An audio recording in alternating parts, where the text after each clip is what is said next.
GSLV Mark III तीसरी पीढ़ी का GSLV है और वह अपने प्रीडेसेसर्स की कई प्रौद्योगिकियों का उपयोग करता है, लेकिन वह अपने चरणों, संरचना, आकार के मामले में बहुत अलग है।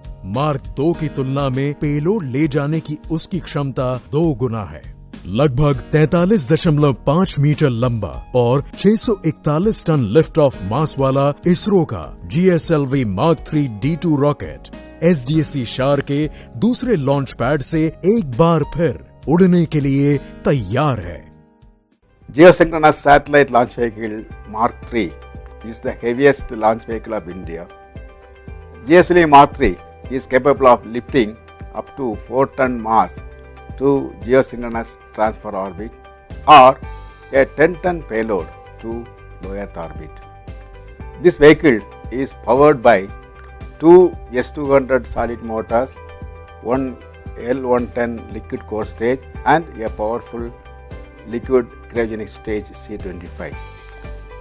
This mission is second developmental flight of GSLV Mark III, and this is important mission for GSLV Mark III program, as after the success of this mission, GSLV Mark III will be declared as operational and will join the group of operational vehicles PSLV and GSLV.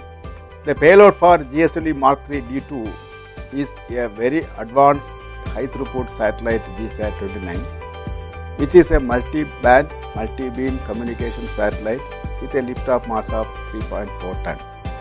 GSAT-29 payloads are configured to cater to the communication requirements of users from Jammu and Kashmir and northeastern regions of India.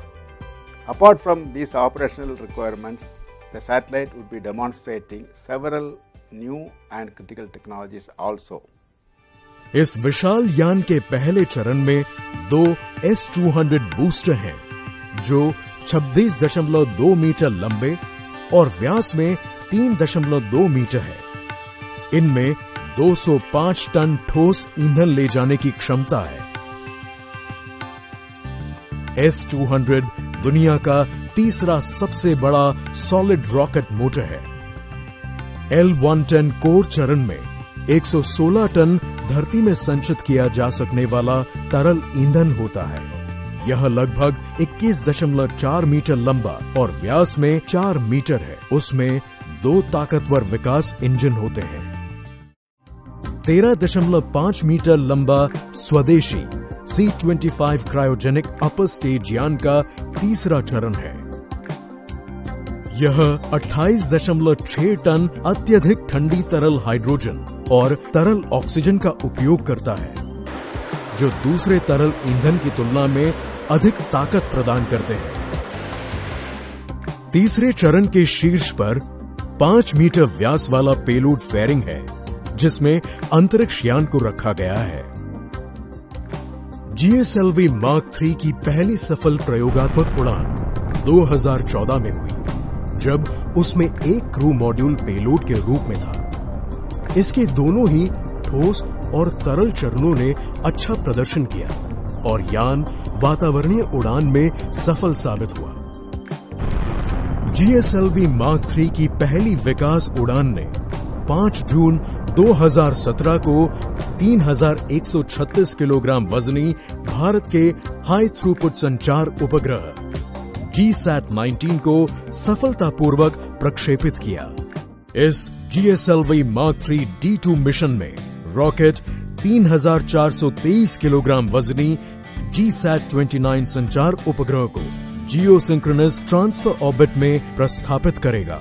GSAT-29 को INSAT और GSAT series के आने वाले उन्नत संचार उपग्रहों की ओर बढ़ने वाले पहले कुछ कदमों में से एक के तौर पर देखा जा सकता है। इसके KU एवं का बैंड संचार पेलोड पूरे देश में, जिसमें उत्तर पूर्व और जम्मू कश्मीर के दूर दराज के पहाड़ी क्षेत्रों की आबादी है, उन्हें हाई थ्रूपुट कनेक्टिविटी प्रदान करेगा। यह उपग्रह नवीन प्रौद्योगिकियों के परीक्षण के लिए एक प्रयोगशाला के रूप में भी काम करेगा। यह एक 3 एक्सिस स्टेबलाइज्ड जियो स्टेशनरी उपग्रह है, जिसको इसरो की एनहांस्ड I-3 के बस पर संयोजित किया गया है। उपग्रह में multi band, multi beam payload है, जो कई नई प्रौद्योगिकियों को प्रमाणित करने के लिए है। उपग्रह के Ku बैंड पेलोड में पूर्वोत्तर और जम्मू कश्मीर क्षेत्र के लिए ट्रांसपॉन्डर्स हैं।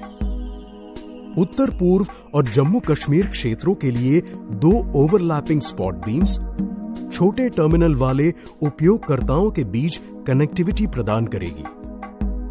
का बैंड पेलोड में स्थिर और घुमाए जा सकने वाले बीम है, जो उत्तर पूर्वी और जम्मू कश्मीर क्षेत्र सहित देशव्यापी सेवा के लिए है। GSLV Mark 3 D2 यान अपने S-200 बूस्टरों के एक साथ प्रज्वलन होने पर उड़ान आरंभ करेगा। तरल कोर चरण का प्रज्वलन उड़ान के 114वें सेकंड पर होगा। दोनों बूस्टर बर्नआउट होने पर और लिफ्ट ऑफ के 140 सेकंड के बाद यान से अलग हो जाएंगे। 225 सेकंड पर पेलोड फेयरिंग अलग हो जाएगी। 317 सेकंड पर तरल कोर चरण बर्नआउट होकर यान से अलग हो जाएगा। उसके 2 सेकंड बाद C-25 चरण प्रज्वलित हो जाएगा और लगभग 10 मिनट तक कार्य करेगा। इसके बाद यह 965 सेकंड पर बंद हो जाएगा। GSAT-29 को GTO में प्रस्थापित कर दिया जाएगा, जिसकी पेरिजी 190 किलोमीटर और एपोजी लगभग 36,000 किलोमीटर होगी। GSAT-29 के GSLV Mark 3 D2 से अलग होते ही हासन स्थित मास्टर कंट्रोल फैसिलिटी उसका नियंत्रण अपने पास ले लेगी।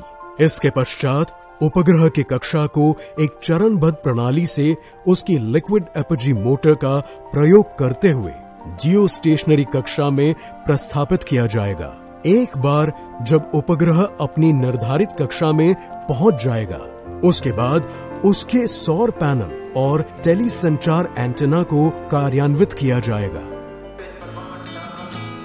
इस उड़ान की सफलता के साथ GSLV Mark 3 यान कार्यक्रम का विकास चरण पूरा घोषित होगा और ऑपरेशनल चरण शुरू होगा।